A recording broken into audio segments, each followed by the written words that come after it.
Selamat pagi semua, salam Bapak Ibu, segala puji syukur dan hormat. Saya diberikan kesempatan untuk berbicara di depan Bapak Ibu, hamba Tuhan yang luar biasa. Saya percaya kepercayaan ini juga datangnya dari Tuhan, dan saya mau men-sharingkan firman Tuhan pagi hari ini. Biarlah firman Tuhan itu memberkati kita semua, memberkati saya, dan memberkati semua yang mendengarkan. Firman Tuhan hari ini ada di Matius 14, di Matius 14 ayat 10 sampai dengan ayat 21. Saya bacakan, disuruhnya memenggal kepala Yohanes di penjara.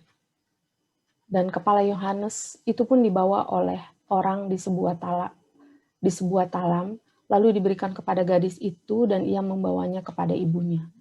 Kemudian datanglah murid-murid Yohanes Pembaptis, mengambil mayatnya dan menguburkannya. Lalu pergilah mereka memberitahukan kepada Yesus. Setelah Yesus mendengar berita itu, menyingkirlah ia dari situ dan hendak mengasingkan diri dengan perahu ke tempat yang sunyi. Tetapi orang banyak mendengarnya dan mengikuti dia dengan mengambil jalan darat dari kota-kota mereka. Ketika Yesus mendarat, ia melihat orang banyak yang besar jumlahnya, maka tergeraklah hatinya oleh belas kasihan kepada mereka, dan ia menyembuhkan mereka yang sakit. Menjelang malam, murid-muridnya datang kepadanya dan berkata, tempat ini sunyi dan hari sudah malam. Suruhlah orang banyak itu pergi supaya mereka dapat membeli makanan di desa-desa. Tetapi Yesus berkata kepada mereka, tidak perlu mereka pergi. Kamu harus membawa mereka makan. Jawab mereka, yang ada pada kami di sini hanya 5 roti dan 2 ikan. Yesus berkata, bawalah mereka kemari kepadaku. Lalu disuruhnyalah orang banyak itu duduk di rumput, dan dia setelah diambillah 5 roti dan 2 ikan, Yesus mengadah ke langit dan mengucap berkat, lalu memecah-mecahkan roti itu dan memberikannya kepada murid-muridnya, lalu murid-muridnya membagi-bagikan kepada orang banyak.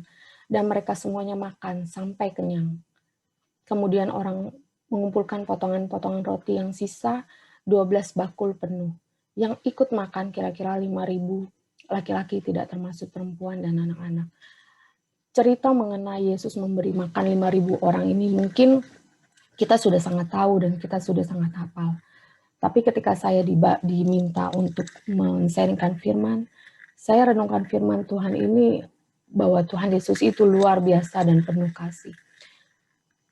Saat dia memberikan miracle, keajaiban kepada orang-orang banyak, kerumunan banyak.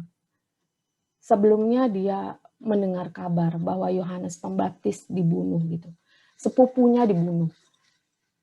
Dia ingin menyingkir dari situ ke tempat yang sunyi. Dia tahu bahwa dia mau berdoa. Tapi pada saat dia melihat kerumunan orang banyak, hatinya tergerak dengan belas kasihan. Hatinya tergerak dengan belas kasihan sehingga dia mulai menyembuhkan. Terjadi miracle yang pertama, dia menyembuhkan yang sakit. Miracle yang kedua, Tuhan Yesus mengerti kebutuhan orang banyak itu saat orang banyak itu datang menghampiri dia. Kesembuhan telah terjadi, tapi dia Bapa yang penuh kasih. Dia menyediakan kebutuhan kita tanpa kita meminta. Murid-muridnya memperkatakan setelah dia melihat bahwa Tuhan Yesus menyembuhkan orang sakit, harusnya hal yang sangat mudah untuk melipat gandakan 5 roti dan 2 ikan. Tapi murid-muridnya memperkatakan, sudah biar aja orang-orang ini pulang Tuhan. Karena ini hari sudah malam dan ini tempat yang sepi. Mungkin tidak ada makanan di sini. Tapi Tuhan Yesus dengan belas kasihan, Tuhan Yesus memperkatakan, jangan, bawalah kemari kepadaku. Dia mengucap syukur kepada Tuhan. Dalam kondisi Yohanes Pembaptis sepupunya dibunuh dan mayatnya diambil oleh murid-muridnya Yohanes dan kepalanya itu ada di dalam diperlihatkan oleh putrinya Herodias. Bukannya Tuhan tidak tahu bahwa Yohanes Pembaptis itu akan mati martir. Bukannya Tuhan Yesus itu tidak tahu bahwa dia bisa menggagalkan semua rencana pembunuhan terhadap Yohanes Pembaptis. Tapi dia tahu misinya di dunia. Dia taat. Saya renungkan firman Tuhan ini. Tuhan dengan segala kemahakuasaannya. Yesus memang di dunia sebagai manusia. Tapi bukannya dia tidak mengerti bahwa Yohanes Pembaptis pasti mati martir. Saya merenungkan firman Tuhan ini, sungguh Tuhan itu taat. Dia taat sampai mati. Dia bisa saja dengan segala kuasa yang dia punya, membangkitkan orang mati, menggagalkan rencana Yohanes Pembaptis dibunuh. Tapi itu tidak dilakukan oleh Tuhan Yesus. Karena dia punya kerendahan hati. Dia mengajarkan kepada kita, saat kita menjadi warrior, saat kita menjadi ultimate warrior, prajurit handal yang ada di posisi depan, yang kita dengar adalah otoritas. Kita punya kuasa. Yesus punya kuasa untuk meng-cancel, untuk menggagalkan pembunuhan sepupunya. Tapi tidak dilakukan. Dia mau pergi menyendiri. Hal yang baik bertemu. Dia kembali recas diri dia untuk berdoa. Tapi kembali lagi dia melihat orang banyak kerumunan. Di situ seorang prajurit dia mengajarkan kepada kita. Prajurit itu tugasnya adalah mengambil teritori, tawanan musuh. Ada orang sakit, kanker, gagal ginjal, stroke, itu ditawan oleh musuh. Rohnya ditawan oleh musuh. Dia tahu dia harus membebaskan tawanan. Sehingga dia datang kepada orang-orang banyak itu. Dia bebaskan tawanan dari sakit penyakitnya. Dia tidak lagi dipimpin oleh daging. Dia tidak lagi dipimpin oleh keinginan-keinginan dia. Tapi dia tahu visinya, dia tahu misi seorang untuk mengajarkan kita misi sebagai prajurit, the ultimate warrior, prajurit handal, perkasa di dunia. Dia harus memperluas teritori kerajaan surga. Teritori yang sudah direbut oleh iblis, kita harus rebut kembali. Lalu dia menyembuhkan banyak orang. Setelah dia menyembuhkan banyak orang, bukankah Tuhan Yesus juga manusia saat itu? Dia bisa saja mengambil, sudah sembuh, silahkan pulang. Tapi kembali lagi murid-muridnya memperkatakan, biarlah mereka pulang. Tidak. Tuhan Yesus memperkatakan, mari kepada kita semua. Saya akan berikan kebutuhan kalian. Saya akan kenyangkan kalian. Dia tidak lagi memperhatikan bagaimana Yohanes Pembaptis membuat hati dia sedih. Dia tidak lagi memperhatikan kepentingannya dia. Dia tidak lagi memperhatikan apapun. Dia ada di barisan terdepan. Dia tahu tugasnya. Dia tahu misinya di dunia. Dia di barisan terdepan untuk merebut teritori, tawanan dari iblis yang di tawanan musuh. Saat ini firman Tuhan ini saya renungkan. Siapa sekarang prajurit handal di dunia? Kita yang sudah dibekali oleh Harvest Academy adalah prajurit-prajurit handal di dunia ini. Ada banyak hal yang membuat saya tidak maju untuk berperang. Tidak maju untuk merebut tawanan musuh. Tapi saya juga tahu bahwa jiwa mereka teriak. Jiwa mereka menangis. Dia terkungkung. Bagaimana Yesus penuh dengan balas kasihan. Merebut itu semua. Dan kita sudah dipersenjatakan oleh Harvest Academy. Dan Tuhan Yesus memberikan kuasa juga kepada kita. Hendaknya kita tidak lagi memikirkan apa yang daging pikirkan. Kita dipimpin oleh Roh untuk merebut itu semuanya. Saya percaya semua saudara-saudara di sini ada banyak alasan untuk tidak mendoakan orang. Ada banyak alasan untuk tidak maju di medan perang. Saat di medan perang, kita hanya cuma satu. Kita punya misi, kita tembak musuh itu dan musuh itu mati. Itu misi kita. Bukan kita setengah berjalan, lalu kita mundur. Prajurit handal tidak seperti itu. Dia akan pastikan musuhnya mati. Prajurit handal akan pastikan bahwa teritori diperbesar, wilayah surga diperbesar.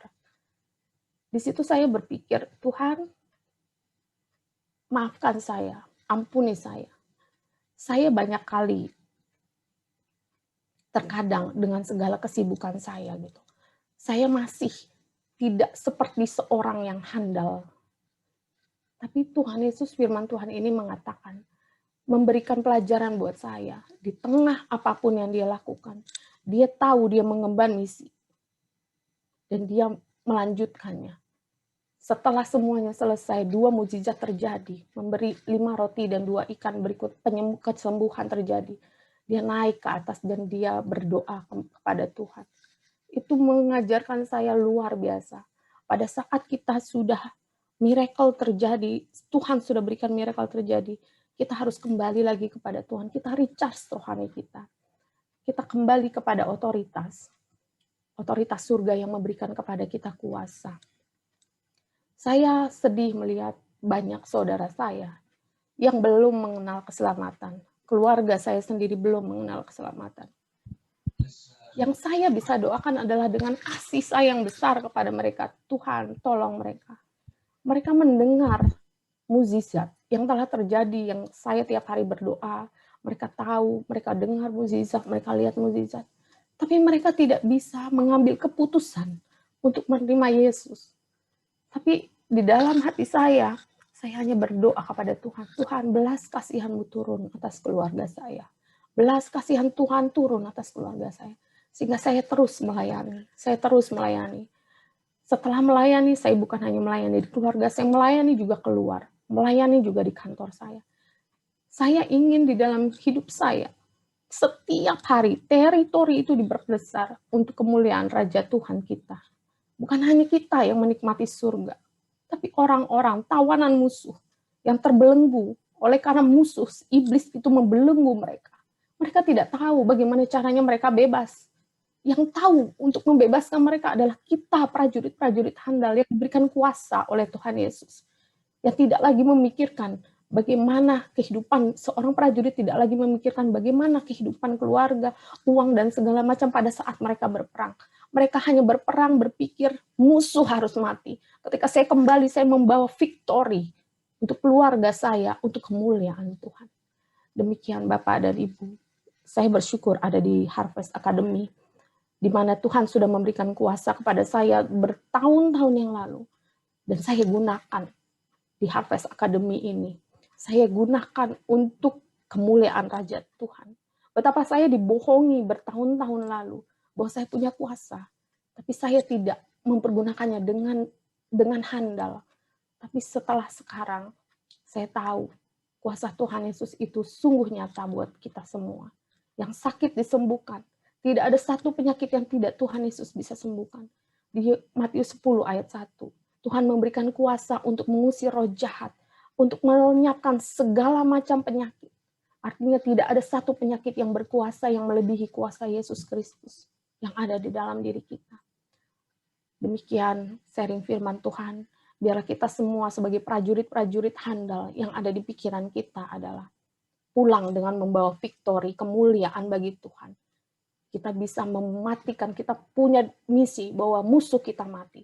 Sehingga victory, kemuliaan buat Tuhan kita bisa bagikan bagi orang-orang yang keluarga dan orang-orang di sekitar kita. Terima kasih, Tuhan Yesus memberkati.